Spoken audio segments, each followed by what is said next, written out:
ममता बनर्जी की पार्टी में बड़ी टूट सामने आ गई है।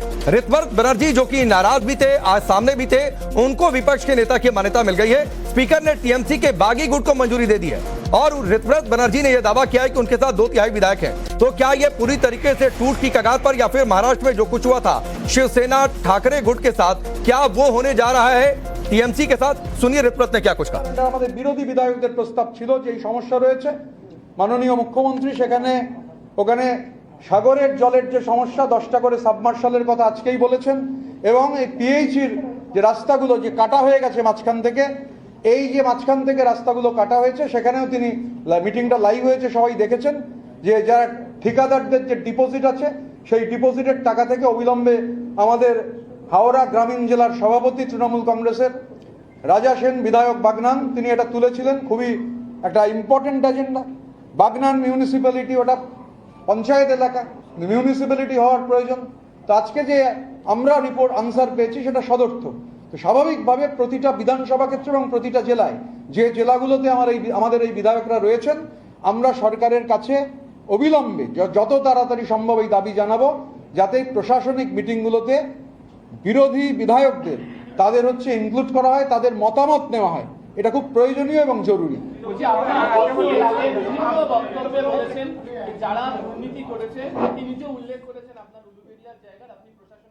रिजिता हमारे साथ जुड़ी हुई है, सीधे उनका रुख करेंगे। रिजिता, क्या ये मान ले ऋतव्रत की इन बातों का कि अब अगला स्टेप यही है कि ये गुट कहेगा कि हम ही असली टीएमसी हैं?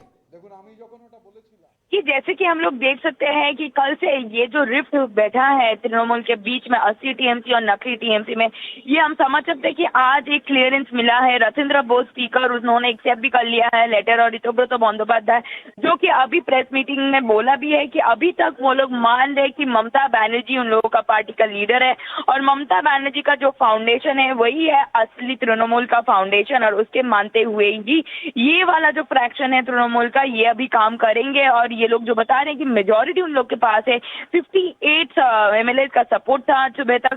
और आज अभी जो बात प्रेस कॉन्फ्रेंस में ऋतव्रत बंदोपाध्याय जिसको सोमवार को एक्सपेल किया था पार्टी ने, वो अभी बता रहे हैं कि 60 तक मेजॉरिटी पहुंच जाएंगे। तो इसके मुद्दे पे ध्यान पे रखते हुए हम लोग देख सकते हैं कि ममता बनर्जी के ऊपर कोई भी खौफ किसी का अभी तक नहीं है। ममता बनर्जी का जो फाउंडेशन है, जो प्रिंसिपल है, उसको ही मान रहा है पार्टी। इस पार या उस पार असली तृणमूल का जो लक्षण है वो ममता बनर्जी का फाउंडेशन है, ममता बनर्जी का प्रिंसिपल है, इसको ही ध्यान में रख रहा है।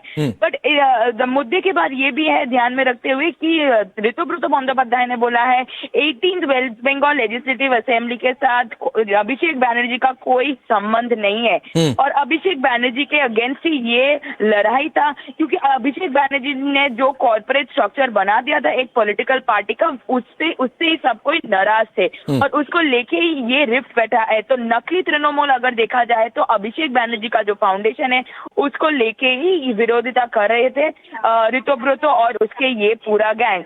और अभी तक ममता बनर्जी ने कुछ रिस्पॉन्स नहीं किए हैं इस मुद्दे पे, बट जो बोला ऋतव्रत बंदोपाध्याय और पूरा जो 60 एमएलए इसके आगे ऋतव्रत क्या करेंगे या उनका गुट ये क्या करेगा? आप तो नेता विपक्ष वो बन रहे हैं, आगे इनका गुट क्या करेगा? क्या वो टीएमसी पर दावा ठोकेगा, कहेगा पार्टी नाम निशान सब लाओ हमारे पास? देखिए, अभी तक कोई बात नहीं हुआ है ममता बनर्जी से, ममता बनर्जी की तरफ से भी कोई रिस्पांस नहीं आया है इस मुद्दे को ध्यान पे रखते हुए। कल तक तृणमूल कांग्रेस ऑफिशियली लेटर दिए थे कि शोभनदेव चट्टोपाध्याय, फिराद हकीम, असीमा पात्र और नयना बनर्जी पोस्ट पे है, वो लोग पार्टी के तौर से रेगुलेटेड है, पार्टी के तरफ से अपॉइंटेड है। पर आज के मुद्दे पर ध्यान रखते हुए अभी तक तृणमूल कांग्रेस ने कोई रिस्पांस नहीं किया है, कोई ऑफिशियल नोटिफिकेशन नहीं है, कोई अपॉइंटमेंट नहीं है और ममता बनर्जी की तरफ से भी कुछ बात नहीं सुनाई दिया है। हम लोग फेसबुक लाइव की बात की ममता बनर्जी का सोमवार को जो उन्होंने किया है, उस दिन भी वो बोली थी कि ऋतव्रत बंदोपाध्याय को टीएमसी की तरफ से टिकट देना एक भूल था जिसको वो रिग्रेट करती है। पर उसके ऊपर भी ऋतव्रत बंदोपाध्याय ने ममता बनर्जी को ही माना है और आज भी उसके प्रेस कॉन्फ्रेंस में एलओपी होने के बाद भी वो यही बोल रहे कि मैं ममता बनर्जी की प्रिंसिपल्स पे ही काम करूंगी। तो आगे क्या होगा, ममता बनर्जी कैसे रिएक्ट करेंगी, ये आज देखने की सवाल है। ठीक है, तो आज एक और फैसला आया था रिता, इससे पहले की सारी जो पार्टी कमेटियां थी उसे ममता बनर्जी ने भंग कर दिया था। उन्हें यह लग रहा था कि शायद स्थितियां उनके कंट्रोल से बाहर जा रही हैं।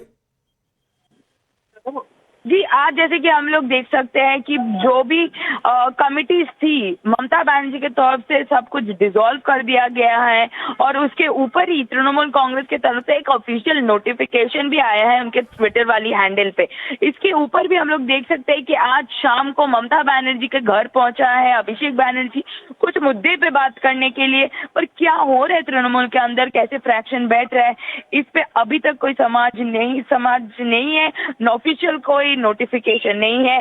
तो इसीलिए अभी तक ये अस्पष्ट है कि तृणमूल कांग्रेस की तरफ से क्या होगा, क्योंकि जो भी ऑर्गेनाइजेशनल कमिटी था सब कुछ डिसॉल्व कर दिया गया है पार्टी के तरफ से। ठीक है, एक कुणाल घोष ने आज सोशल मीडिया पोस्ट भी किया है रिजा की बहुत सारे विधायक हैं जिनके हस्ताक्षर हमारे पास भी हैं और दूसरों के पास भी हैं। 2 पत्र जमा किए गए। ये मसला जो फर्जी हस्ताक्षर विवाद चल रहा था, ये मामला इस मोड़ पर शायद आकर पहुंचेगा या फिर सत्ता में नहीं रहेंगे तो ये मामला बहुत बड़ा हो जाएगा। शायद अभिषेक ने भी नहीं सोचा होगा। रिता